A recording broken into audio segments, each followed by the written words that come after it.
Herkese selamlar.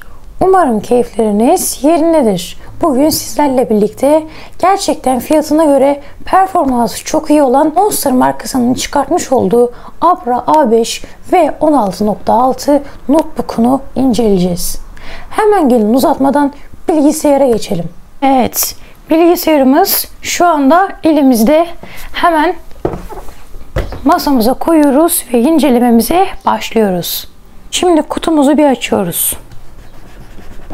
Gerçekten tasarımı çok güzel yapılmış. Kutunun bu şekilde kapağı var. Kapağını atıyoruz. Böyle bir bilgisayarımız çizilmesin diye kağıt göndermişler. Yani bu şekilde strafor gibi. Ve bizi bilgisayarımız karşılıyor. Detaylı kutu inceleme çekmeyeceğim. Çünkü videomuzun amacı kutu açılış videosu değil arkadaşlar. Hemen şuralardan hafif kuvvet uygulayarak bilgisayarı çıkartabiliyoruz. Bu şekilde. Ve bilgisayarımızın kutusunun içerisinde 3 adet bölme bulunuyor. İşte garanti belgesi, şarj adaptörleri bu 3 bölmenin içinde bulunuyor. Hemen şimdi geçelim bilgisayarımıza. Şimdi ise gelelim bilgisayarın en önemli donanımsal içindeki bileşenlerine. Evet arkadaşlar, bu bilgisayarın en güzel yanı oyuncu bilgisayarı denmesinin sebebi ne? Ekran kartına. Bu bilgisayarda arkadaşlar 1650 Ti 4 GB DDR6 128 bitlik bir ekran kartı bulunduruyor. Bu fiyattaki bilgisayarlarda gerçekten bu ekran kartı bulunmuyor arkadaşlar.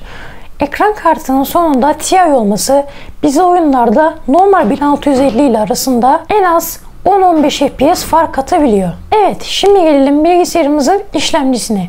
Bu bilgisayarda Intel i5 10200H'lık bir işlemci bulunduruyor. Bu bilgisayarın normal işlemci hızı 2.4 GHz, turbo yani en yüksek işlemci hızı ise 4.1 GHz. 10. nesil bir işlemcisi bulunuyor bilgisayarın. Bu da oyunlarda bilgisayarda render almanıza gayet yeterli olanaklar sağlayabiliyor. Bilgisayarımızın ekranı ise 15.6 inç FHD 1920x1080 IPS mat LED bir ekran bulunduruyor. Maalesef bilgisayarımızın ekranı 4K desteklemiyor. 2K'ya kadar destek verebiliyor. Bilgisayarımızın belleğine yani RAM'ine bu bilgisayar 64 GB RAM'e kadar destek verebiliyor ama bize orijinal gelişi 8 GB'lık RAM ile geliyor. 32 iki tane boşluk bir portu bulunuyor ve dediğim gibi 32 GB'lık RAM ile 64 GB'lık RAM'e kadar çıkartabiliyorsunuz bu bilgisayarı. Bilgisayarımızın touchpad'i bu şekilde arkadaşlar ve klavyesi bu şekilde, gayet kısa bir klavyesi bulunuyor. Ama şunu söylemeliyim, eğer siz de bir Monster Notebook kullanıyorsanız lütfen harici bir klavye alın. Çünkü Monster klavyelerini çok kaliteli yapmıyor ve kısa bir süre içerisinde klavyeleri bozulabiliyor arkadaşlar. Bunu söylemeliyim. Zaten burada da Intel Core i5 olduğunu ve Nvidia'nın GeForce GTX ekran kartı olduğunu görüyoruz. Ve bilgisayarımızda Sound Blaster Cinema 6 olduğunu görebiliyoruz. Bilgisayarımızın bu şekilde bir yüzü var. Touchpad'i çok hoşuma gitti. Google'da gezinirken, sahibinden de gezinirken mouse ihtiyacı duymuyorsunuz. Gayet yeterli. Bu şekilde akıcı bir mousepad'i var. Hemen ekranda da gösterelim mousepad'ini.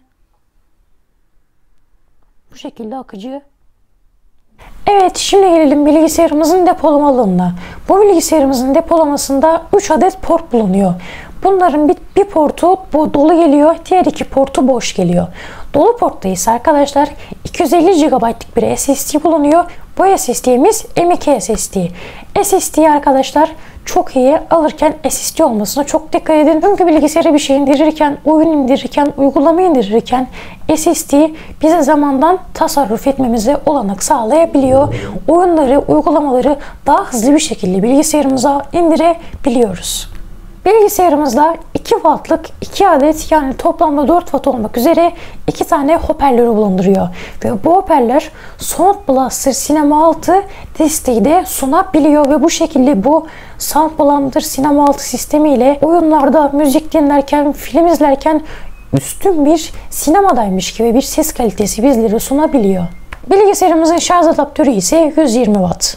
Bu arada şunu söylemeden geçmek istemiyorum. Siz bu bilgisayarı sıfır aldığınızda bu bilgisayar FreeDOS olarak geliyor.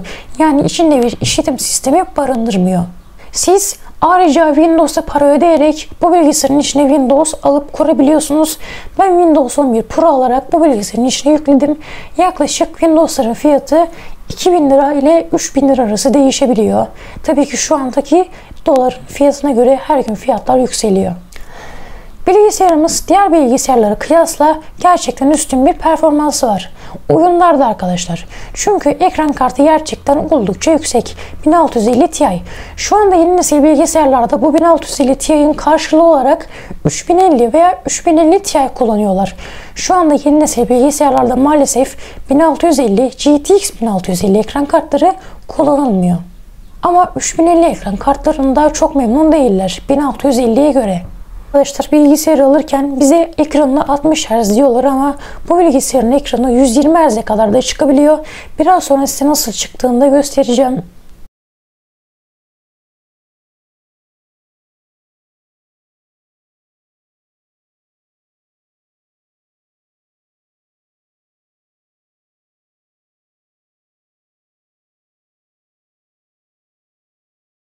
Arkadaşlar videomuz buraya kadardı. Videoyu beğendiyseniz kanalıma abone olup videoma like atmayı unutmayın.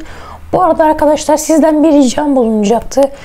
YouTube kanalımda videolarımda etkileşimlerim birazcık düştü. Bu videoya atabildiğiniz kadar yorum atarsanız çok memnun kalırım. Birazcık da olsa etkileşimlerimiz artsın arkadaşlar. Herkese çok teşekkür ediyorum ve videomun sonuna geliyorum. Diğer videoda görüşmek üzere. Hoşça kalın. Kendinize iyi bakın.